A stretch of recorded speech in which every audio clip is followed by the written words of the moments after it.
بسم اللہ الرحمن الرحیم۔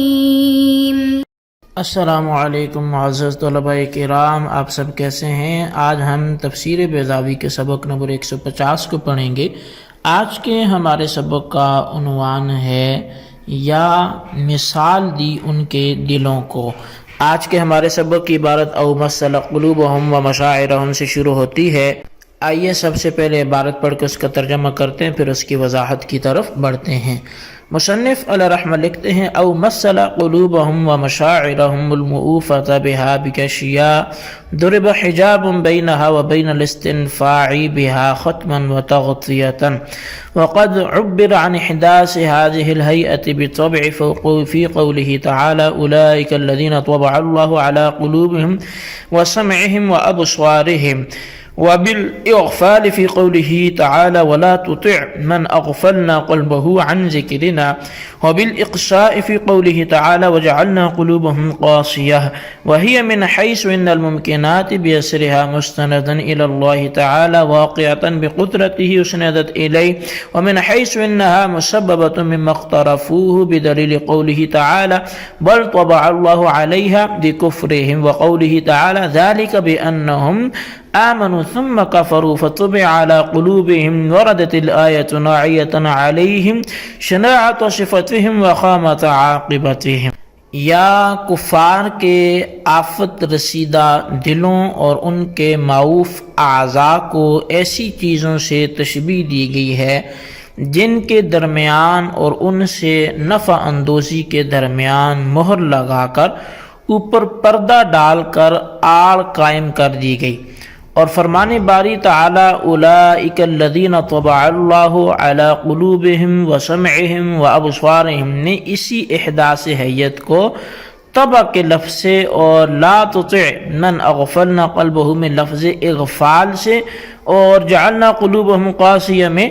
لفظ اقصاء سے تعبیر فرمایا گیا ہے۔ اور یہ احداث حیت بیں حیثیت ہے کہ تمام ممکنات حق تعالیٰ کی طرف منسوب ہیں اور اس کی قدرت سے واقع ہیں، اللہ تعالیٰ کی جانب منسوب کر دیا گیا ہے،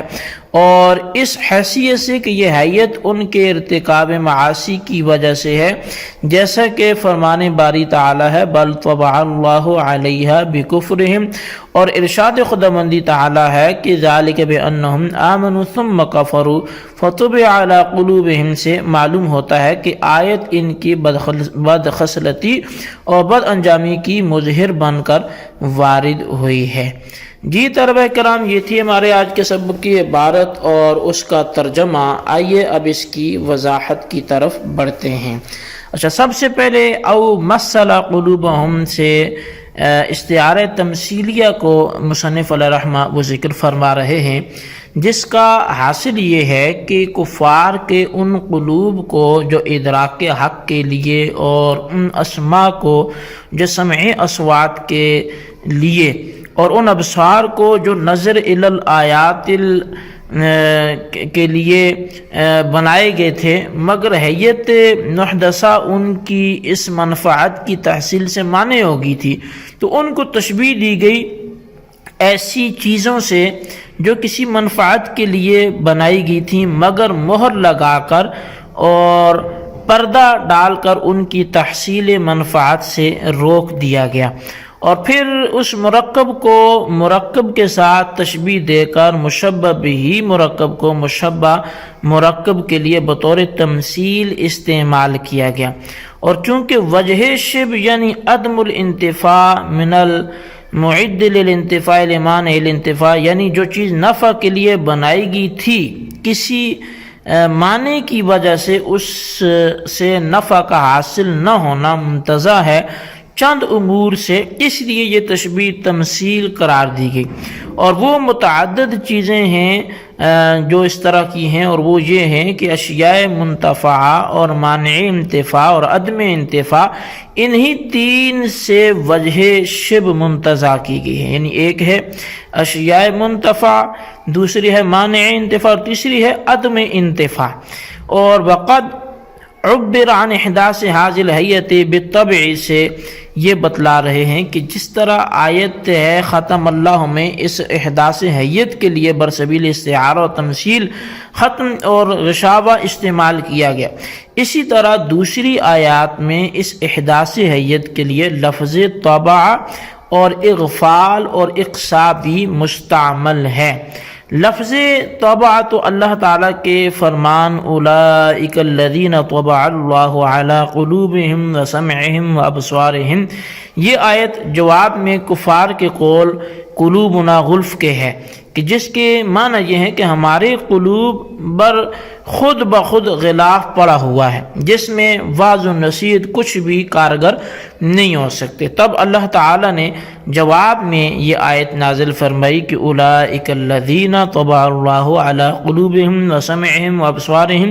کہ ان کا یہ کہنا غلط ہے کہ ہمارے قلوب پر خود بخود غلاف پڑا ہوا ہے، بلکہ ان کے کفر کی وجہ سے اللہ تعالیٰ نے ان کی قلوب پر مہر لگا رکھی ہے، یعنی حیت مانعہ پیدا کر رکھی ہے۔ تو دیکھیے آیت میں احداث حیت کے لیے طبع کا لفظ استعمال کیا گیا، اور اقصاء کا اطلاق احداث حیت پر جس کے معنی ہیں کسی شے کو سخت بنا دینا، خشک بنا دینا، وہ وجعلنا قلوبہم قاسیہ کے اندر ہے۔ اس آیت کی تفسیر مفسرین نے یہ بیان کی ہے کہ یابستن لا رحمت فیہا ولا لینا، یعنی اہل کتاب کے دل ایسے خشک اور سخت بنا دیے گئے کہ ان میں نرمی اور مہربانی کا نام و نشان تک نہیں ہے۔ ظاہر ہے کہ آیت میں سخت کرنا یا خشک بنا دینا اپنے حقیقی معنی میں نہیں ہے، کیونکہ قلوب میں یہ تاثیرات متعذر ہیں، بلکہ معنی مجازی یعنی ایسی حیت پیدا کر دینا جو نفوذ رحمت سے معنی ہے، یہ مراد ہے۔ پس اقصاء کے اطلاق احداث حیت پر بطور استعارہ ہے، اور اغفال کے اطلاق احداث حیت پر فرمان باری تعالیٰ ولا تطع من اغفلنا قلبہ میں لفظ اغفلنا سے واضح ہو رہا ہے۔ تفسیر مدارک میں آیت کا ترجمہ یوں کیا گیا کہ لا تطع یا محمد الکافر الذی جعلنا قلبہ غافلا عن الذکر، یعنی اے محمد صلی اللہ علیہ وسلم آپ ان کفار کی بات نہ مانیے جن کے قلب کو، دل کو ہم نے اپنے ذکر سے غافل کر رکھا ہے۔ یہاں غافل کر رکھنے کے معنی یہی ہیں کہ ان کے قلوب میں اللہ تعالیٰ نے ایسی حیت پیدا کر دی ہے جو ذکر خداوندی سے غافل کر رہی ہے۔ پس احداث حیت کو تشبیہ دے دی گئی اغفال کے ساتھ، پھر صیغہ اغفلنا بطور استعارہ طبعیہ کے مشبہ کے اندر استعمال کیا گیا۔ تو پھر یہاں سے اب جو فرمایا گیا کہ یا من حیث ان الممکنات سے ایک سوال کا جواب دے رہے ہیں قاری صاحب، جس کا نفیہ ہم نے ابتدائی بحث میں بھی وہ بیان کر دیا تھا۔ وہ اشکال یہ ہے کہ آپ نے ختم اور تغشیہ کی سناد اللہ کو حقیقی مانا ہے، حالانکہ ایسا نہیں ہے، بلکہ سناد اللہ مجازن ہے، اس لیے کہ اللہ تعالیٰ نے ختم سے غشاوہ تک کفار کی مذمت اور بدخلقی کو بیان کیا ہے، وَلَهُمْ عَذَابٌ عَظِيمٌ سے کفار کی بد انجامی کو بیان فرمایا۔ اب اگر اسناد کو حقیقت مانتے ہو تو اس کے معنی یہ ہوں گے کہ محدث خداوندی کی، جو محدث ہے وہ خداوندی کی ذات ہے، خداوند تعالیٰ کی، اور پردہ ڈالنا یہ خدا نے ہی ڈالا ہے۔ پس ختم اور تغشیہ فعل ہوگا اور خدا کا، نہ کہ کفار کا، کیونکہ محدث اللہ تعالیٰ کی ذات ہے اور پردہ بھی خدا نے ڈالا ہے، تو پس ختم اور تغشیہ یہ فعل تو ہوگا، لیکن فاعل کون ہے؟ وہ خدا ہوگا، تو کفار اس کے فاعل نہیں ہوگا۔ اور ہر شخص کی مذمت خود اس کے فعل کی وجہ سے کی جاتی ہے، نہ کہ غیر کی وجہ سے۔ صاحب کشاف معتزلی نے اس تقریر کو اپنی دلیل بنایا ہے۔ قاری صاحب کا جواب کا حاصل یہ ہے کہ دو چیزیں ہیں، ایک خلق شے ہوتا ہے، دوسرا کسب شے ہوتا ہے، اور اہل سنت کا یہ عقیدہ ہے کسی چیز کے بندہ کسی بھی چیز کے خلق پہ قادر نہیں ہے، بلکہ بندہ اعمال کا کاسب ہے، اور خلق کبھی کبھی نہیں ہوتا بلکہ کسب کبھی کبھی ہوتا ہے۔ بس اس حیثیت سے کہ خدا تعالیٰ نے تمام چیزوں کا خالق اور تمام اشیاء اسی کی قدرت سے واقع ہیں، خلقت سے واقع ہیں، اور تمام امکانات اسی کی طرف منسوب ہیں، اس احداث حیت اور ختم کی نسبت خدا کی طرف حقیقتاً ہوگی، اور چونکہ خلق کبھی کبھی نہیں ہے لہٰذا خدا کا خلق ختم نہ تو کبھی ہوگا اور نہ قابل مذمت، اور اس حیثیت سے کہ اس خلق خدا کا سبب کفار کا کسب کفر ہے، جیسے کہ اللہ تعالیٰ نے فرمایا بل طبع اللہ علیہ بکفرہم، یعنی خدا نے ان کے قلوب پر ان کے کفر کی وجہ سے مہر لگائی ہے۔ تو لہٰذا یہ اصول آپ نے ذہن میں رکھنا ہے کہ جو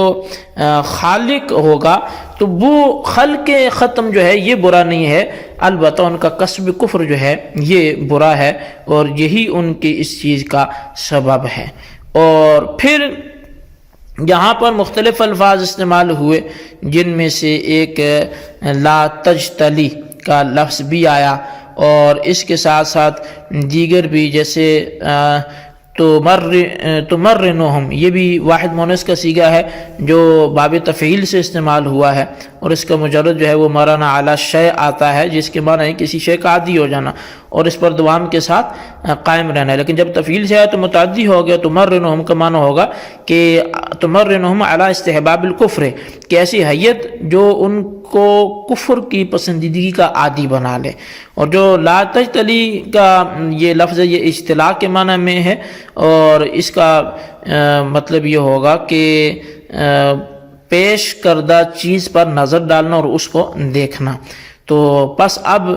اس کے معنی آیت میں یہ ہوں گے کچھ حیت محدثہ نے کفار کی نگاہوں کو ایسا بیکار کر دیے جو آیات قدرتاً ان کے سامنے پیش کی گئی ان کو نہیں دیکھتے۔ تو بہرحال جی یہ ہمارے آج کے سبق کی عبارت ترجمہ اس کی وضاحت تھی، اس کو اچھی طرح آپ سمجھیں، اس کے خلاصے کو اپنے رجسٹر پر ضرور لکھیں، بالخصوص ان سوالات کے جوابات بھی دیں۔ سوال نمبر 1 یہ ہے کہ مسئلہ سے مراد کس چیز کی تمثیل بیان کرنا ہے وہ بھی وضاحت کریں، اور سوال نمبر 2 یہ ہے کہ جو باب تفعیل کا صیغہ ہے اس کا معنی کیا ہے وہ بھی وضاحت کریں۔ اللہ تبارک و تعالیٰ سے دعا ہے جو کچھ ہم نے پڑھا سنا اسے یاد رکھنے کی توفیق نصیب فرمائے، آمین بجاہ النبی الامین صلی اللہ علیہ وسلم۔